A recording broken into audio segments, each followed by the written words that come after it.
Cooker சூடானதும் 2 cup தண்ணி, mutton 1/2 kilo சேர்த்துருவோம். குக்கர் மூடி போட்டு 4 விசில் வர வரைக்கும் வெயிட் பண்ணலாம். மிக்ஸி ஜாரில் 1 கப்பு வெங்காயத்தை சேர்த்துருவோம். பல் 15, இஞ்சி 4 துண்டு, பச்சை மிளகாய் 8, மிளகு 1/2 டீஸ்பூன். மிக்சியில் நைஸாக அரைச்சிடலாம். நைஸாக அரைச்சாச்சு. மட்டனும் நல்லா வெந்துருச்சு.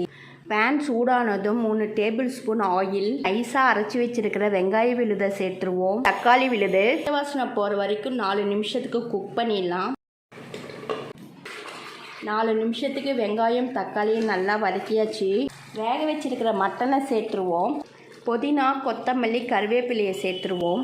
1 டேபிள் ஸ்பூன் மிளகாய்த்தூள், 2 டேபிள் ஸ்பூன் தனியாத்தூள், நைஸாக அரைச்சி வச்சிருக்கிற தேங்காய் விழுது 1/2 கப்பு, தேவையான அளவு உப்பு எல்லாம் ஒன்று சேர்த்து நல்லா கலந்து விட்டுடலாம். 4 நிமிஷத்துக்கு நல்லா குக் பண்ணியாச்சு. கடைசியாக சின்ன சின்னதாக கட் பண்ண கொத்தமல்லி. மட்டன் குழம்பு ரெடி ஆயிடுச்சு. இது போல் ட்ரை பண்ணி பாருங்கள். தேங்க்யூ.